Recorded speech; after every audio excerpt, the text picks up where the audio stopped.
Okay, Rabbi Azarya. We're going to get started here. And, every year has someone who I call high profile. He's sort of like the central actor on the stage. So I just want to say a word about today's main person. He was one of the Baliatosis, not so well known. And his name was Eliezer ben Yoel Halevi. And he lived from the years 1140 to 1225. This is during the period of the Crusades, as you know. And it wasn't a good time for Jews. No, especially not in Germany. He was a German scholar. And a lot of Akinis on Tisha B'Av were about that period of time. Having said that, one last introduction. This Chiddush of this Rabbi Eliezer the Rabbi is so radical. It's against everything that we know in the sugya that we're going to learn today. And it's very important because this sugya sheds a light on what we call shiurim. Let's just go over the concept of shiur. Shiur means that when you want to get involved in an act that's halachically significant, then the object has to have a shiur. It means that there's got to be a minimum size, less than which it doesn't register. It's not considered, significant. Let's put it that way. We'll see what that means as we go along. So we could talk about a lulav has to be 14 long, and an estrog has to be the size of one's fist, let's say.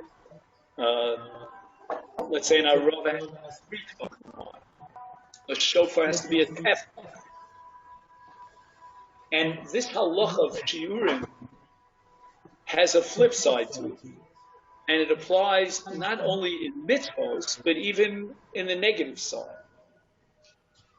And for example, in Hilchas Tumas Ochlin, when a foodstuff comes in contact, let's say with a sheret, right, a creeping thing, and it now affects Tumah, that ochel has to have a minimum size.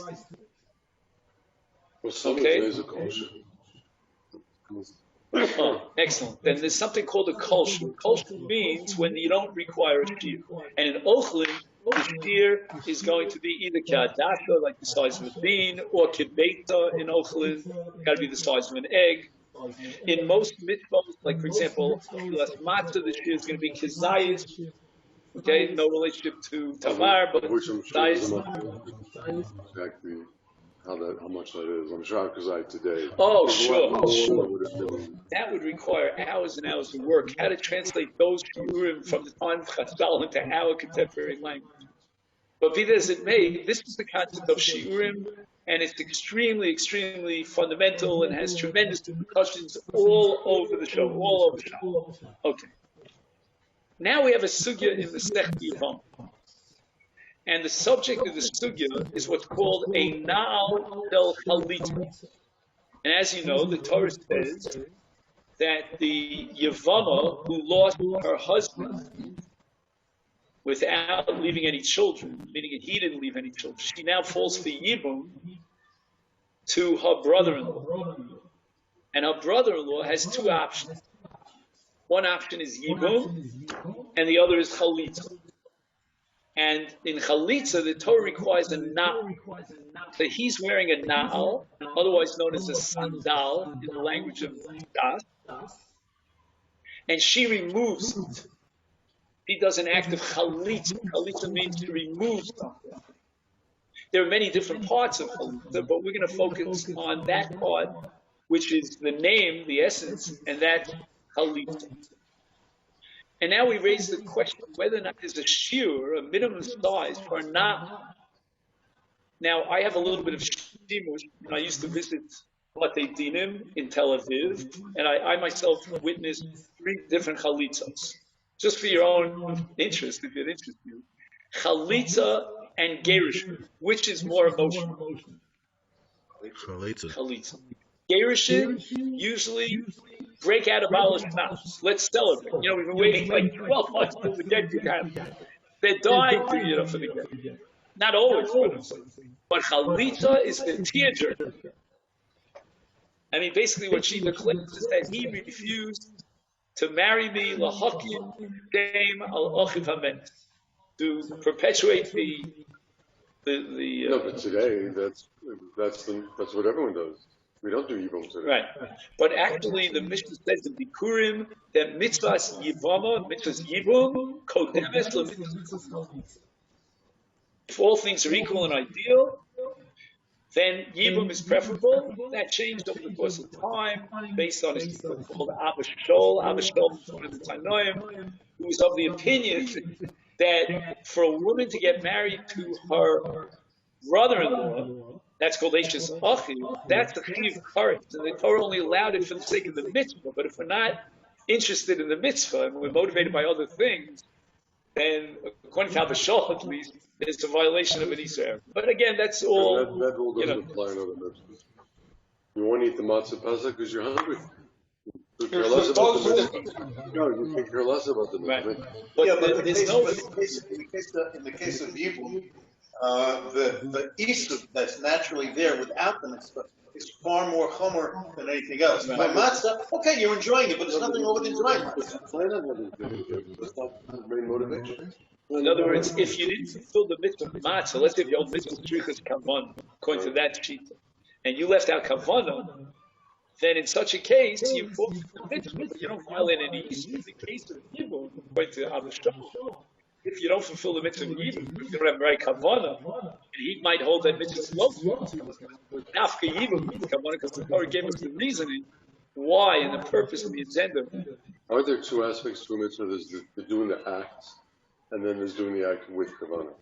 And you could be yotzer mitzvah just picking the lulav, that's true. You just picked it up. But there's that's if you hold mitzvah's ancient. Right. If you hold mitzvah's ancient kavanah, then the kavanah is a higher level. It's an embellishment. It's almost like a heather. Okay. By the way, Arthur, I still hear the. I can't stop it. Is that something In order to keep these people on, I can't stop the echo. That make any difference, though. It's irrelevant. Okay. I just want to know if I was to go before I came. Okay. All right. I'm hearing it twice. I'm listening to the output on this side. Maybe you can just turn the volume down on the phone. And then if anyone's speaking, they will be heard.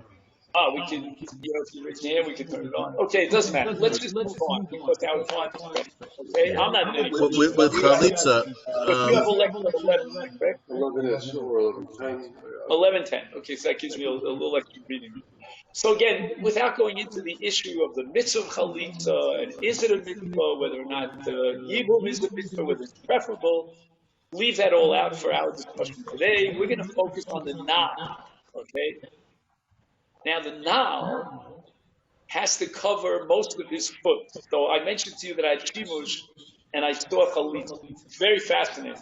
In the Beis Din in Tel Aviv, there are 3 different sizes. 3 sizes fit all. I don't know what you're going to do in the case of a giant who has very large foot. I don't know. But there are 3 sizes. And the Beis Din spends a lot of time trying to figure out which Na'al fits which foot, in terms of the yoke. So that was very exciting, as I mentioned. The Na'al, by the way, is made totally of leather without any admixture of, let's say, different kinds of srochei Na'al, of shoelaces that are made from substance. Got to be pure leather. That's fine. So again, it's not a master. A Na'al shel Chalitza has to have a minimum size. And that minimum size depends upon the foot of the Yavam. It's going to change. That's the question. Okay. Now the Gemara. Someone has a question. The idea behind the Chalitza is an idea behind it. He doesn't want to marry her. He doesn't want to have children. What's the difference? The one that has what's the difference in the size of the sandal? What's the difference in the size of the sandal when it's made of the kavanah that he has? He doesn't want to marry her.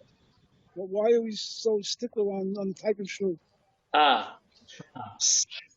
It depends what you mean by why. That's getting into a whole. That's very heavy. But be that as it may, if you're asking not why in a philosophical sense, but rather why, meaning how does it work? It works like this. He has to be cholet. What means cholet is that on the one hand, the shoe is very tightly around his foot. So that now you can see that she's accomplishing something. If the shoe is too loose on his foot, that's not called chalitza. You understand? She hasn't been chalitz. Now, if you're asking why it has to be a nal shalar with an ayin, that's the more profound question. That's to do with the pasuk in Yechezkel Hanavi. And Yechezkel Hanavi uses terminology that refer to the nal shel chalitza as tach, which means the hides of an animal, a behemoth called the tach. Don't ask me what a tachash is. I haven't seen one yet. I went to the biblical zoo. Okay, Rabbi, I haven't even started the shir yet. This is all introduction. So if you're the shir, we'll start the shir. Okay then? Let's go for it. The Gemara in Masechet Yevamos Daf Kuf Gimel 103 on the second side records a machlokus between two people who are very closely related, have very similar nature. Papi and Rav Papa. What is the issue? What is the controversy about? We're talking about a nal, which because it was, shall we say, abused, whatever that word means, well, I'll try to clarify that, its level was downgraded. What does that mean? It means that there's a parsha in the Torah which is called Tumas B'Goyim. Tumas B'Goyim, the contamination of a nega, loosely translated. You have an art school, so maybe you'll help me with this. I think it's called a lesion in English, which is a terrible translation. But anyway, so there are three subcategories of Tumas B'Goyim. One is called Begadim, the other is called B'nei Adam, and the third is called Bat. So there's Tumas B'Goyim on the person, there's Tumas B'Goyim on his house, and there's Tumas B'Goyim on the beggar. Now, who is going to determine whether or not this nega is mitamen? Anybody? We have a Kohen in the audience? Oh, Kai, you're a Kohen. Okay, great. So is he. Wow, we got two Kohen. We got to import you to Harno. We have a dearth of Kohen. We have to send the Levi here. Yeah, we have one Levi. One Levi. He gets the second Aliyah almost every year. Anyway, so the Kohen now investigates the nega. On stage number one, he determines that the nega has to be Muslim. I hate to use that word in a COVID era because it's basically quarantine. So we have to quarantine the beged for a week. After 7 days, the Kohen again re-examines the beged, and if he sees that Poshat beged, the Poshat nega, which means that the nega is spreading, then he makes it into what's called a muchlat. Okay, if I had a whiteboard, I would write these words on muchlat. Muchlat means it's got to be destroyed. Goes up in smoke. That's what the Torah requires. Now you have a nal that was used in the context of Avodah Zarah. Now nobody's worshiping Jews, as far as I know. Maybe in Malaysia, I don't know, any countries where they do. But anyway, but if let's say you want to transport an idol, not you or I, heaven forbid, then you put shoes on the idol. The idol has to wear shoes. Did you know that? I didn't know that either. So we're both on the same thing. Okay. So we're talking about a shoe that was used in the context of idol worship, and that requires destruction. A similar halacha applies to a muchlat. What's a muchlat? A muchlat is a nal that wasn't used for Avodah Zarah, but it contracted this tumas b'goyim, and now we have to destroy it. So we have two cases where we have to destroy a nal. One is Avodah Zarah, and the other is tumas nigei batim. Nigei begadim, after it becomes muchlat. So far, so good. Now we have a machlokas between Rav Papi and Rav Papa.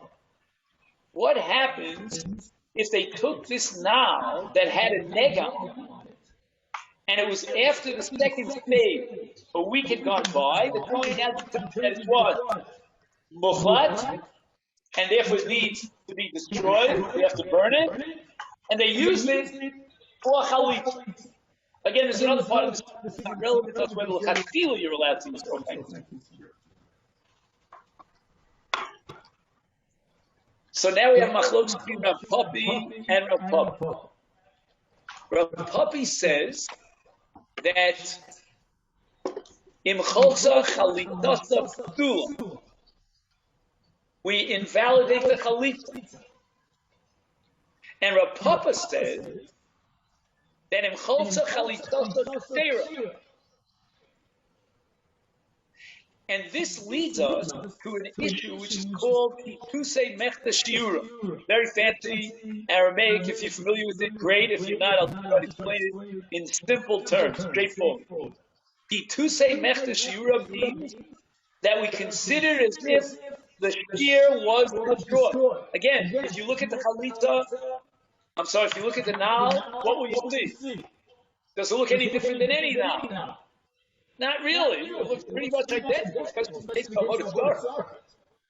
And even the case of a Nega, it's a whole Nal. If you put it on his foot, it serves as a Nal. And according to Rav Papa, the Chalitza is Ksheira. It comes along with Rav Papi, and he invokes it's called what? It's called Kitusei Mechta Shiura, which means that there's no shear. So Rashi claims that the shear of a Nal Chalitza is Hidei Lachuf Eshrov Ragim, to cover most of his leg. Wait a minute, this covers his whole leg. What do you want from my life? But the answer is that we have to burn it. And since we have to burn it, it takes on a new status.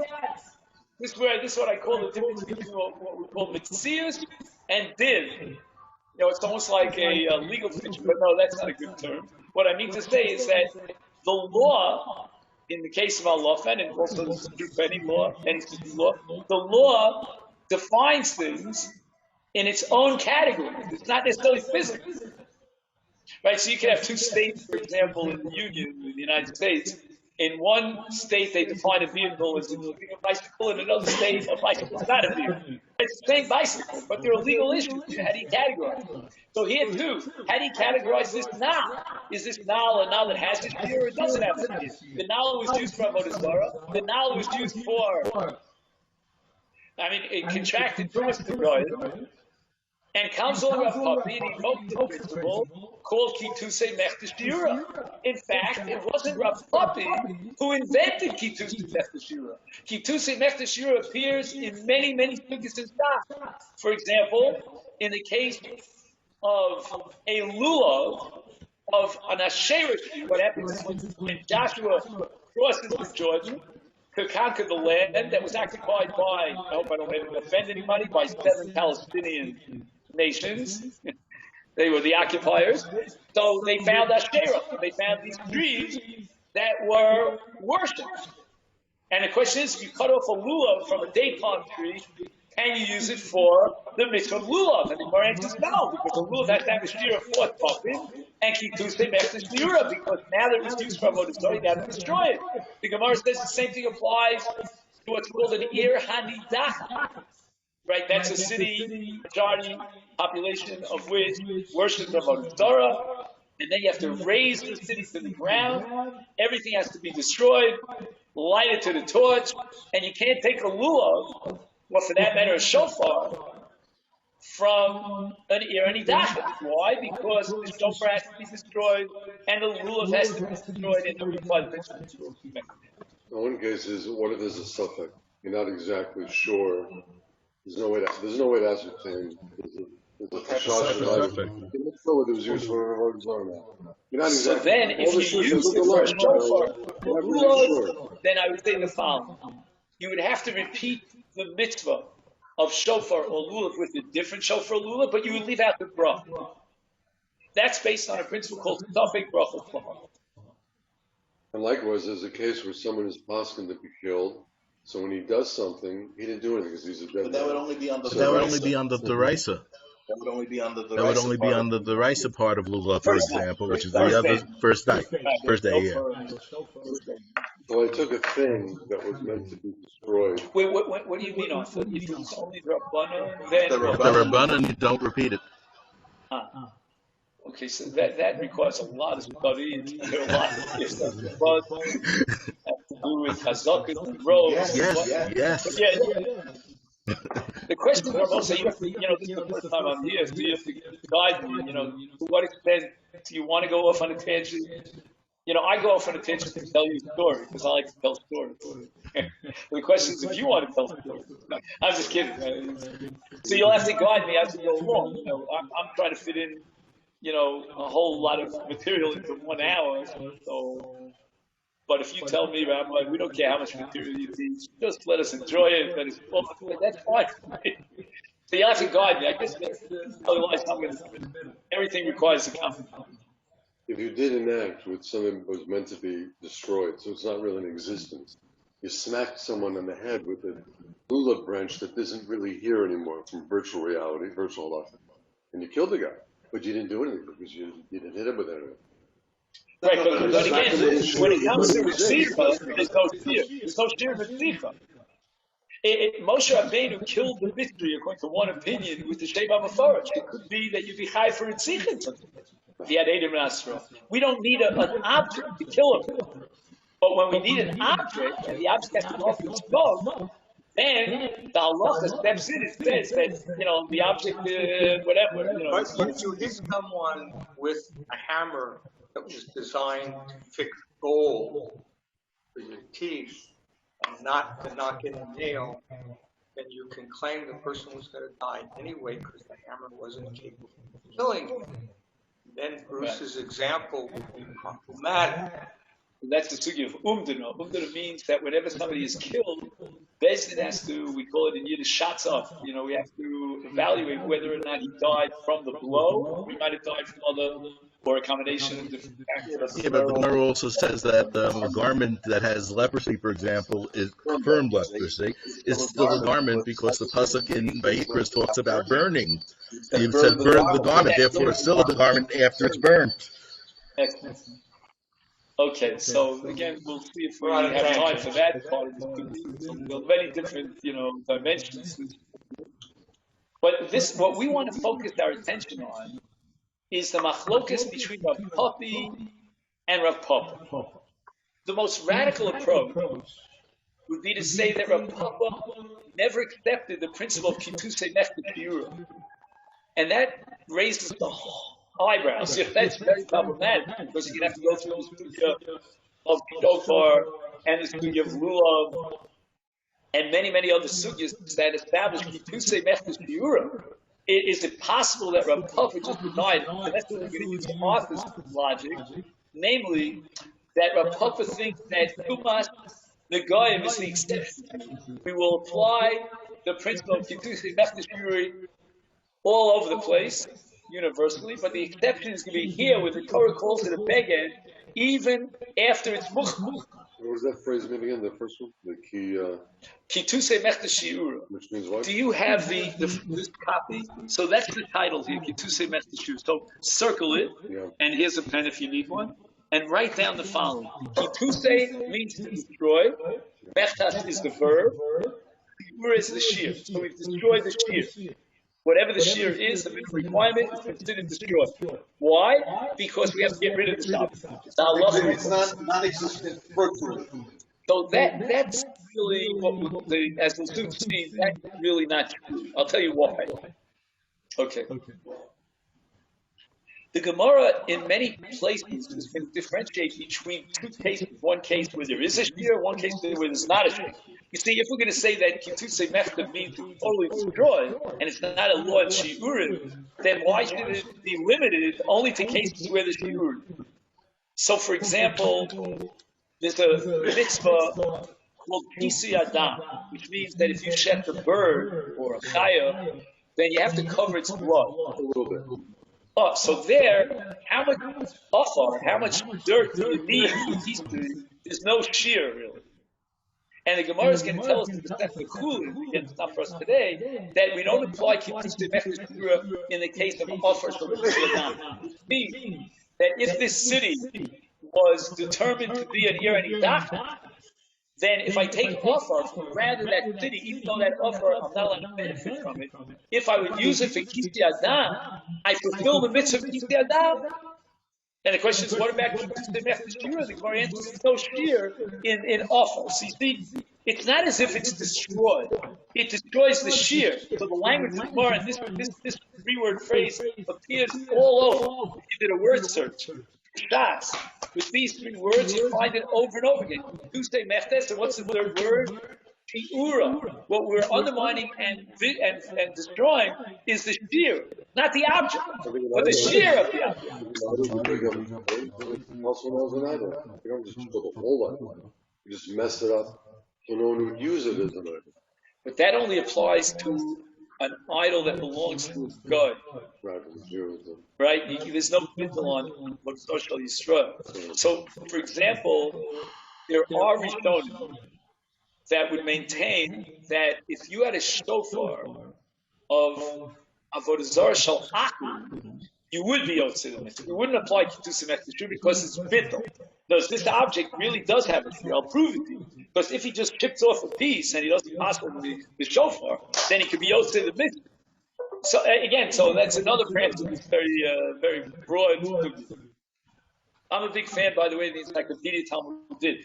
On the Encyclopedia Talmud did, the Tuesday Mechta, there are about 25 pages. So we're not even scratching the surface. All right.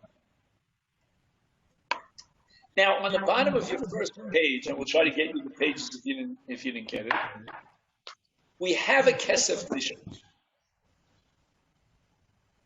The Kesef Mishnah is not satisfied with understanding Rav Papa as denying the entire principle of Kibbutz Mechta Shiur.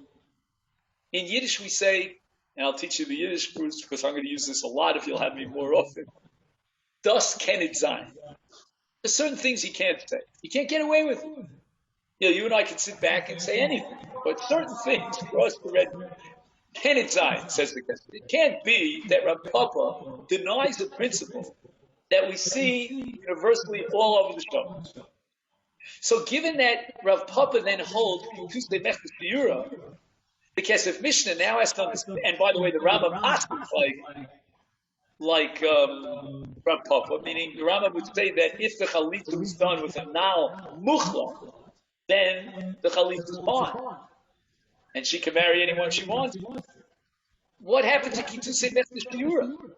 So before the Kesef Mishnah came along 5 centuries ago, historically, we understood that Rav Papa denied the entire principle of Kibbutz Mechta Shiur.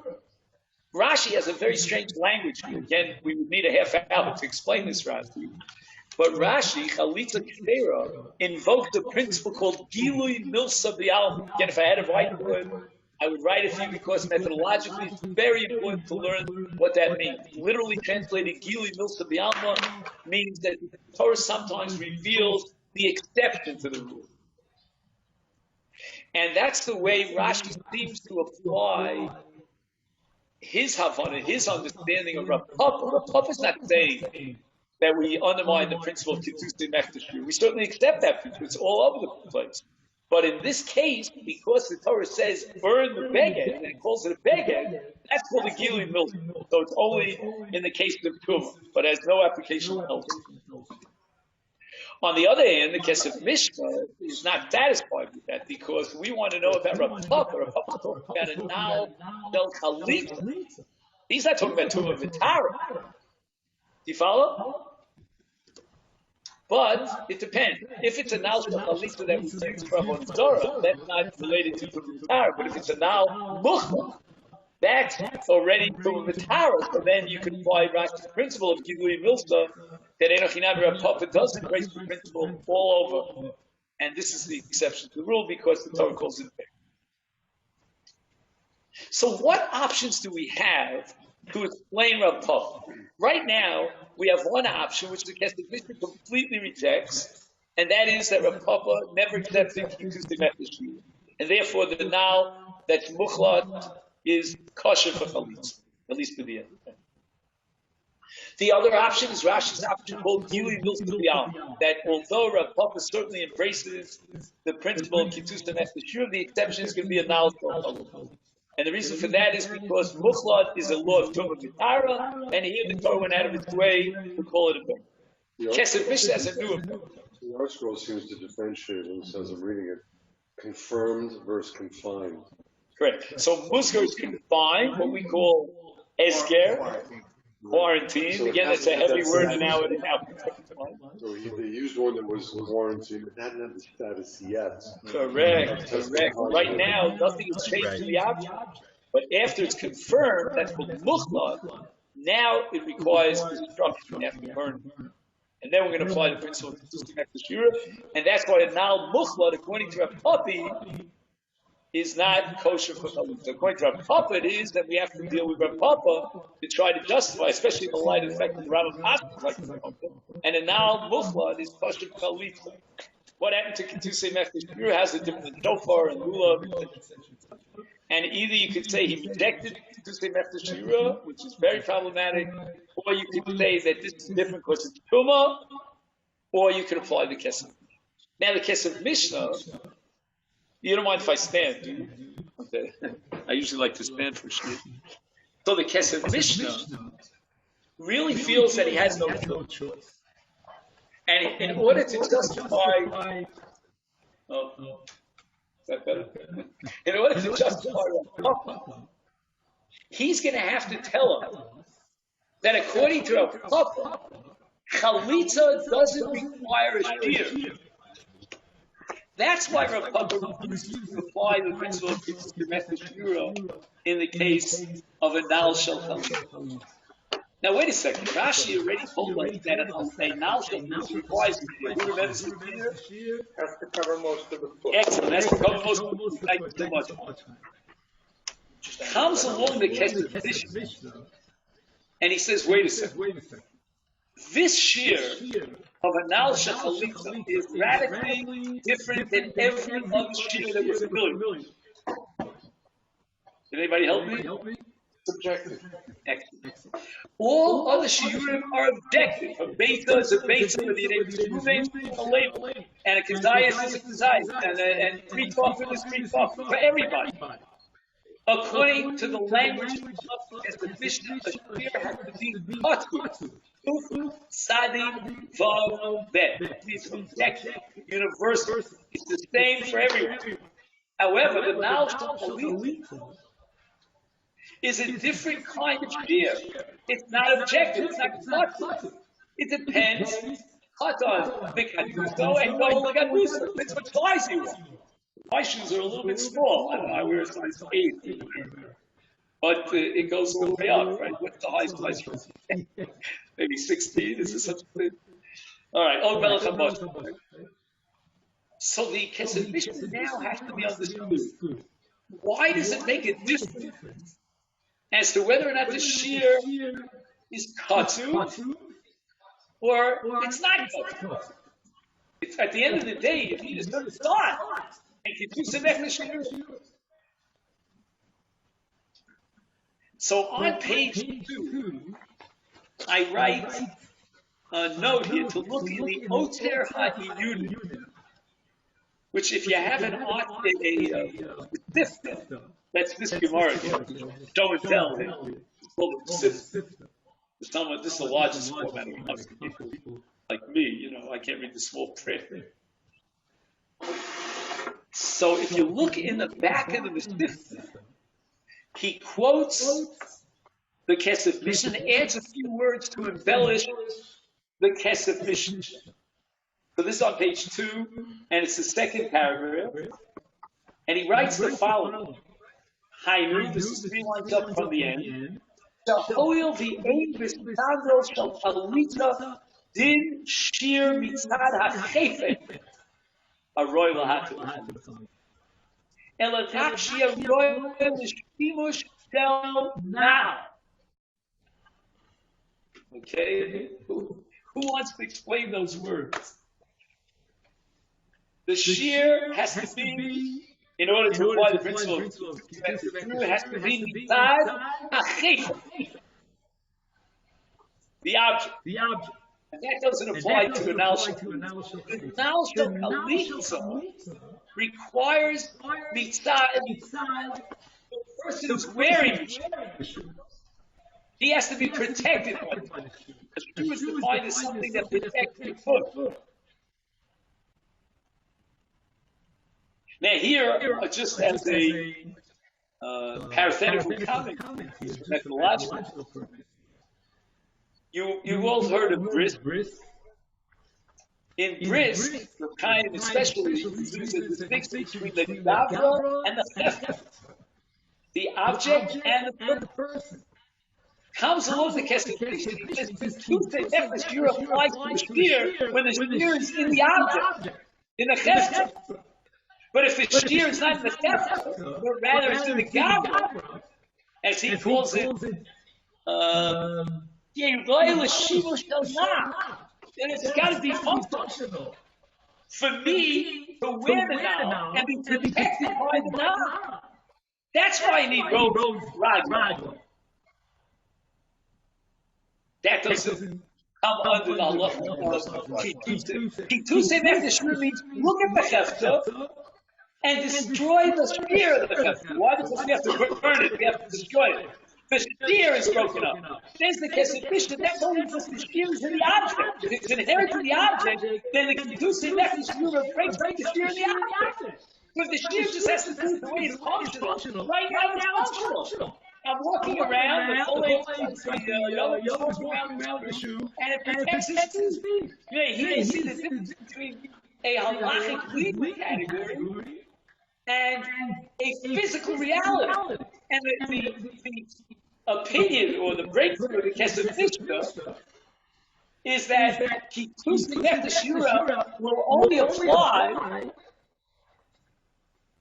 when, I don't know if Frothy can help with this, but would only apply if what? If the object itself loses its shear. Because the shear is to the object. Battery. Maybe because it wasn't plugged in? Yeah. Can you plug it? No. I guess that wasn't the question. I don't know if this will reach. Okay, Rabbi Azarya. How many people here or there understood the kesef where I present? Yeah, one person? Okay, that's it. The kesef just says it's functional, not objective. It's not an objective reality on the thing. It's based on its view. Correct. It's not metaphysical. Right. Correct. And physically, it still is a now. In order to appreciate Chalitza, so what Avi was saying before is, why are you giving me these categories? And then you're going to tell me that he's wearing his shoes that's a Muslim. Well, what difference does it make? He's wearing his shoes, it's protected. What is this dark Chalitza? What's the problem? But the answer is, you're applied when the halacha has requirements for the object. Not every object will qualify as a shofar, as a rule, as there was also in various, requirements. If I need to steer, that's a halachic requirement. And what happens is, as a result of Tuesday Nefesh, doesn't have the shoe. But that won't affect its status, whether it's Shumadik or where you want to puzzle it. That shouldn't matter. It shouldn't matter. Because there it's in the head.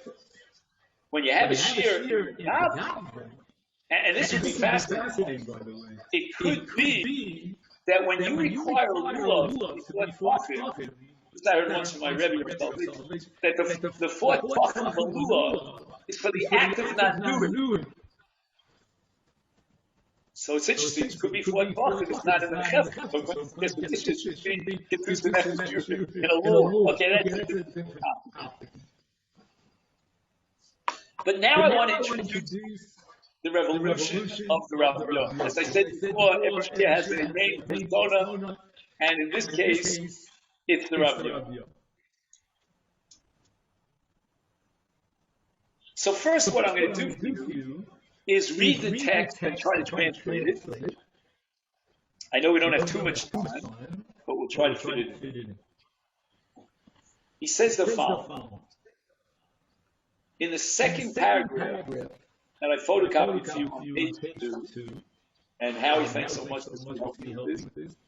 He says, Nirash Yesod Hadin, before the Rav Yah,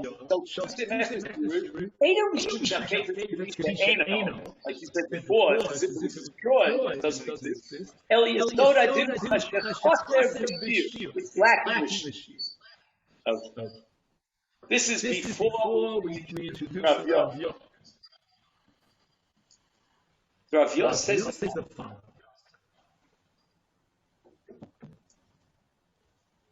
Amongst the various foods that we're not allowed to eat are what's called Ikrei Hanot. We're not even allowed to benefit. For example, Barlow or Flayak. And in these cases, you have to destroy the object. You take the Orlo, take the bonfire out of it, so no one should have any benefit from it. And now, we should apply the principle to this food stuff, which is called the Orlo, right? The fruits of the first 3 years, so on. Because again, anything that has to be destroyed. So obviously, I could not use the Orlo for a mitzvah, even though mitzvah is without getting that, because the Orlo doesn't have a shear. So let's say, for example, I have an estro. An estro Orlo would be qualified for the mitzvah of estro because it has to be destroyed. Okay. So that's clear. However, says the Rav Yah, we got a serious problem because the Gemara establishes that Kelaya Keren, if it has a shear of its base, is Makabel Tumah. So watch what happens. You have Peros now a sheriff falls on one of these fruits. And now it contracts to why? Because the fruits have the minimum shear for Tumas Ochlin of the Kibbeitz, the eggs. What happened? Freck the Rav Yah. Give him back 1,000 years. And the Rav Yah says, I don't understand. He keeps him after Shira. You don't have the Kibbeitz here. You have to destroy the Orlo. How then could the Sugya assume that Orlo contracts the shear of a Kibbeitz? By definition, the Orlo should fit on this principle. It doesn't have a shear of Kibbeitz. Unbelievably profound question. The Masifta claims that he found the Tosfos is confused by that question. I don't know. I know it's the Rav Yah. So we'll read the Rav Yah. The Rav Yah says, "V'had kashu lamar." The Orlo of Kalan is the Efrat. And therefore, we don't have a Kibbeitz. How can there be a Kabbalah Tumah in Orlo and Kalan? For that matter, you're on your dachas, right? Let's say we took a handful of earring dachas, whatever object it was, even the offer. And you're going to tell me, well, it has to reside. Therefore, the sheriff but it contracts Tumah. But what happens to the shear of Kibbeitz? And at this point, I get kind of shudders up my spine. It's so revolutionary. Says the Rav Yah.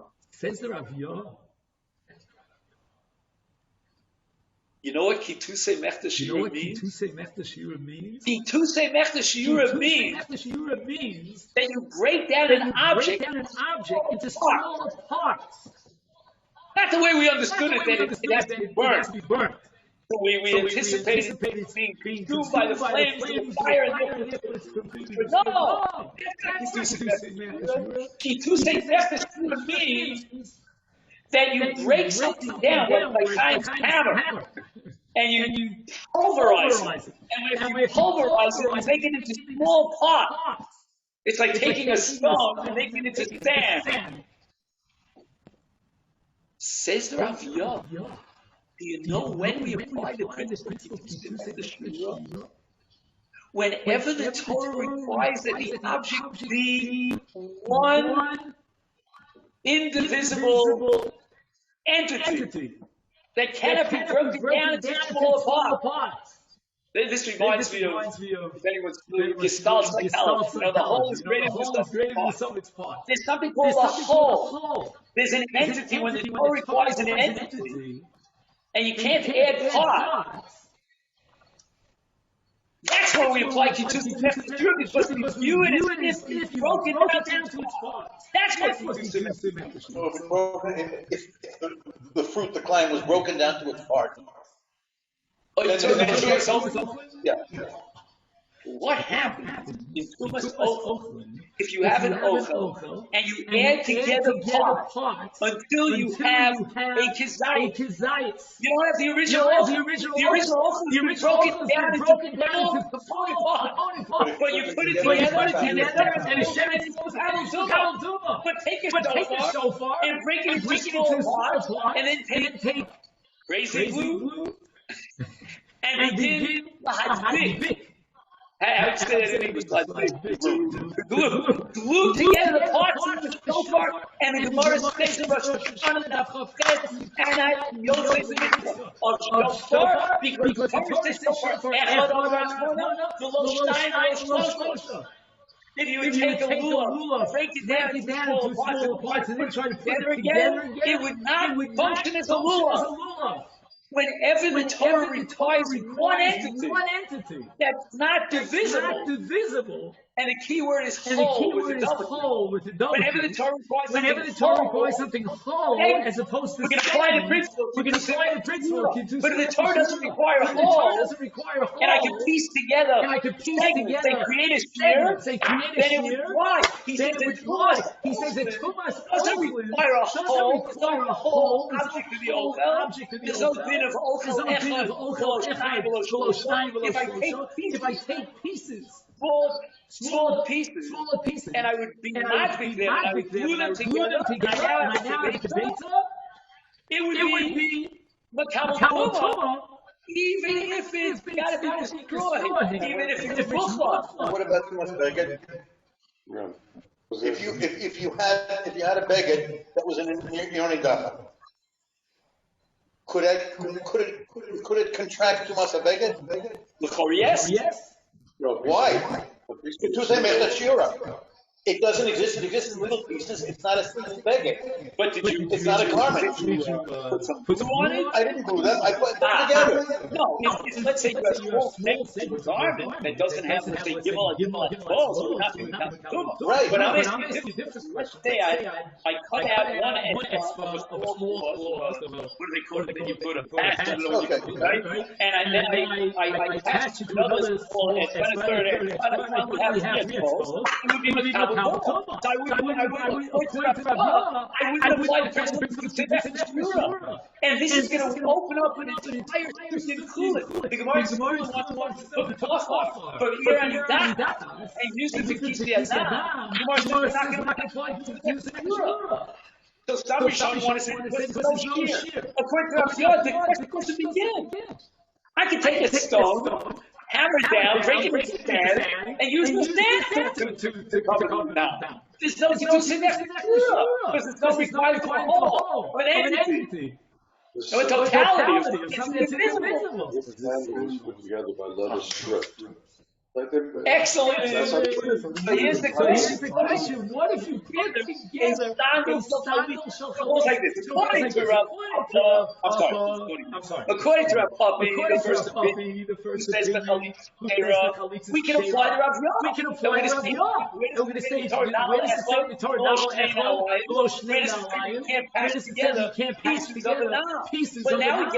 But now we get to Rav Papi says that in the case of an also, we're going to apply Kiddushin after Shiura. How is the Rav Yah going to explain that?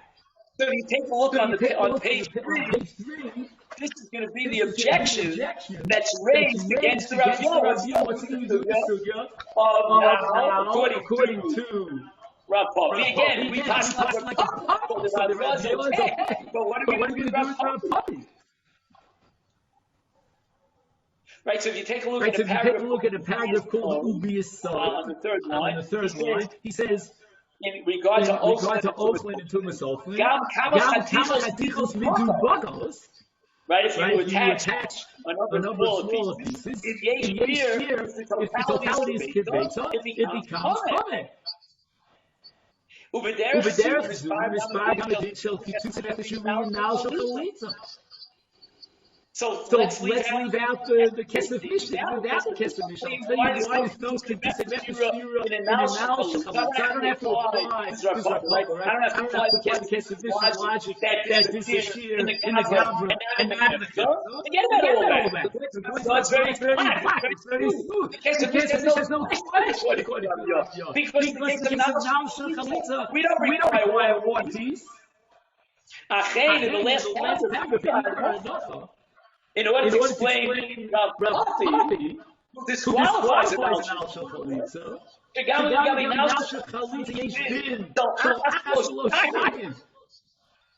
can't put together pieces for an Al Shel Chalitza.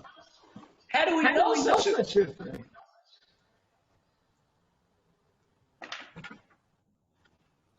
So, I'd like to say a little bit of my own. That's okay.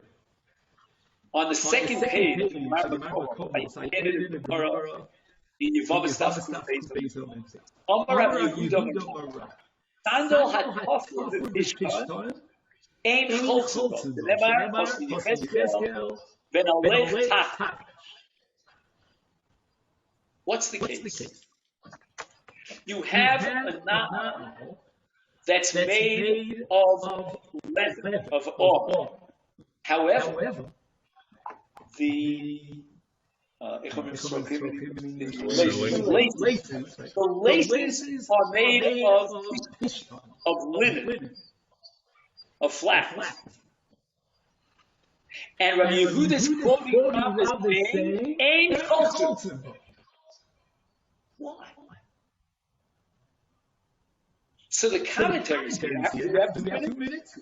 The commentaries in both principle called a Dover Hamad. Now, this principle, Dover Hamad, is borrowed from an entirely different area of law. For example, if you take a small piece of Makosa, you said it's mixed up in the Tarot, then should be bottled, let's say, whatever it might be. But what happens if it's Dover Hamad? Right, this is the whole problem with cheese back in the day. So it's a Dover Hamad, it gives the structure. So these Mefarshim, they want to say that's the view of Rav is saying that since you can only use this now with its laces, and the laces are not made of ore, therefore the Chalitza is excluded. So I wanted to suggest that maybe that's the Rav saying that the now has to be one entity. Every part of the now has to integrate into one entity. So therefore the Strochei now, the laces are called the Ramami, because the entity of the now requires not only covering the soul, maybe part of the foot itself, but they also require that you tie it down to the foot. That's called a Davar Mamid. So the Rav is going to say that this is the Rav Papi. Rav Papi is going to disqualify this now because if you do say because once the Mukhla, when you break it down into the component part, it's no longer one entity. How do I know that an Al Shel Chalitza requires an entity? Have you done around the rise from possibly it's the Strochei now, which play an important role in the entity called a now, native assumptions other than there's puzzle of Chalitza. So therefore the Machlokes now between Rav Papi and Rav Papi takes on a whole new meaning. And that is they're arguing about the status of an Al Shel Chalitza. Where Rav Papi says that an Al Shel Chalitza is made up of different parts. So you can't apply Mitzvah Kitzur, which breaks it down into smaller parts like the of Yerni Dakas for Yerni Dakas. Whereas Rapapi understood, no, a Naus Chalitza is a gestalt. To use the word psychology. It's an entity. It's a whole. And if one of those parts that make up that whole is not made of R, or if you can imagine, since it's a Nal Mukhla that has to be destroyed, which according to Rav Yo means we break it into its parts, it's not a Nal. It loses its status of a Nal. Whereas according to the Mishnah, it would only lose the status of a Nal if you broke up the shear, they lost it as Raglo, and you call it a shear in the Galvin. Yeah, but if you take a house that has a tsaras and you remove the stones that have the tsaras, and the house becomes kosher again. So wouldn't the exception here be if you remove the laces, the shoe would be kosher? Correct. Or the two are completely separate entities? To a bias of the because the bias no longer bias.